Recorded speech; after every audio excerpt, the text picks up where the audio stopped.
Baiklah Ibu Bapak, selanjutnya saya sekarang akan berlanjut untuk menunjukkan bagaimana kita menggunakan tugas kelas atau kelas apa sini kalau dalam itunya itu ketika kita menggunakan Google Classroom. Jadi kalau kita klik di sini ada sebuah tampilan yang memberikan sebuah ruangan untuk Ibu Bapak membuat serangkaian tugas-tugas atau kegiatan yang akan dilakukan oleh siswa Ibu Bapak. Di sini ada beberapa pilihan kalau kita lihat. Di samping ada di sini ada Google Calendar untuk menentukan waktunya, mengatur waktu tentunya. Ada juga folder Drive Class. Jadi selalu Google Classroom ini dikaitkan dengan Google Drive. Jadi alangkah baiknya kalau kita sudah menyiapkan dokumen-dokumen yang kita perlukan dalam membuat kelas ini dan disimpan di dalam Google Drive. Di sini kalau kita lihat di sini ada penjelasan, tetapkan tugas kelas Anda ini, buat tugas dan pertanyaan, gunakan topik untuk mengatur tugas ke dalam modul atau unit, kemudian urutkan. Jadi ada ini tugas kita sebagai guru. Kita lihat di sini apa yang diberikan pilihannya. Ini tugas. Di sini tugas ini bisa bermacam jumlah dan jenisnya.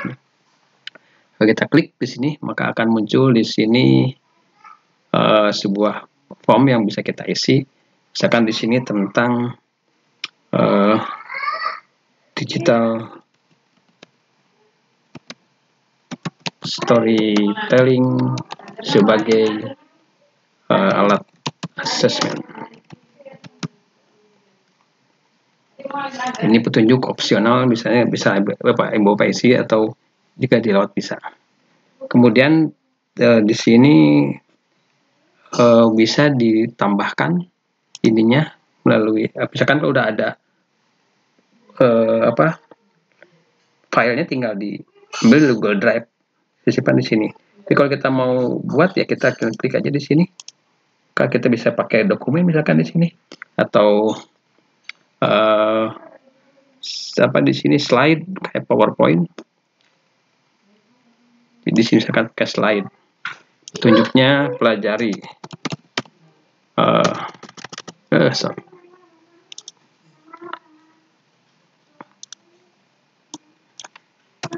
Pelajari PowerPoint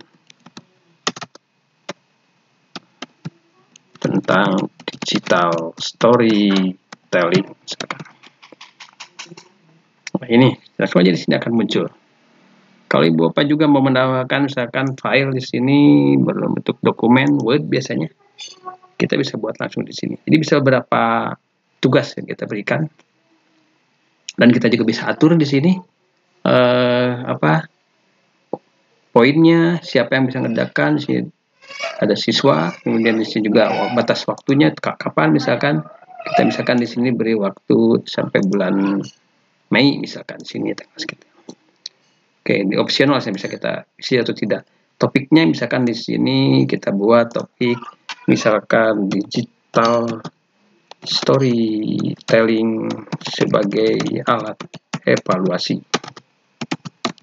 Oke. Kalau ada rubrik silakan untuk disisipkan untuk menilai apa yang harus dikerjakan oleh peserta. Kalau sudah selesai ini tinggal klik tugaskan, jangan lupa. Apa sini? Kita jadwalkan misalkan kapan di sini tugaskan, simpan draft atau hapus draft ini bisa. Kalau kita lihat di sini jadwalkannya misalkan kapan di sini mulai tadi 12 April. Oke, jadwalkan misalkan. Kalau kita jadwalkannya mulai tanggal 20 jadwalkan.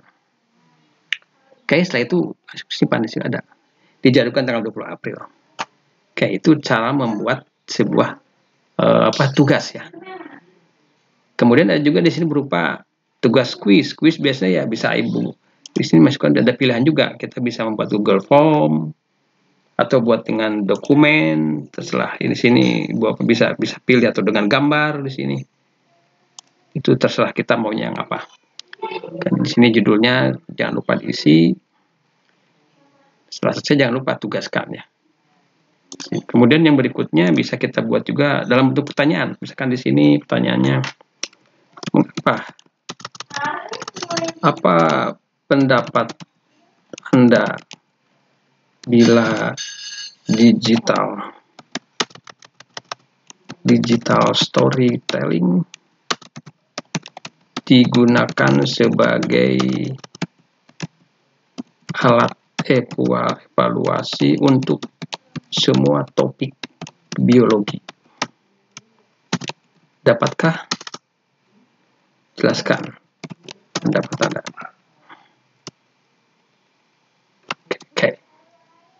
Oke, sini langsung mau dijadwalkan kapan, misalkan tanggal berikutnya tanggal berapa? 22 misalkan, jadwalkan. Langsung di sini ada. Jadi itu cara, ini yang pertama tugas ini pertanyaan, yang kedua tugas tentang PowerPoint. Oke, itu cara membuat sebuah tugas atau pertanyaan. Masih ada lagi yang lain di sini, tinggal silahkan Ibu pelajari. Mau memasukkan materi misalkan, di sini kita lihat materi, ini juga bisa Ibu Bapak buat, bisa Ibu Bapak langsung buat sendiri dalam dokumen atau ditambahkan melalui Google Drive yang sudah Ibu Bapak buat sebelumnya. Seperti itu. Oke, mudah-mudahan itu bermanfaat. Selamat bekerja. Terima kasih.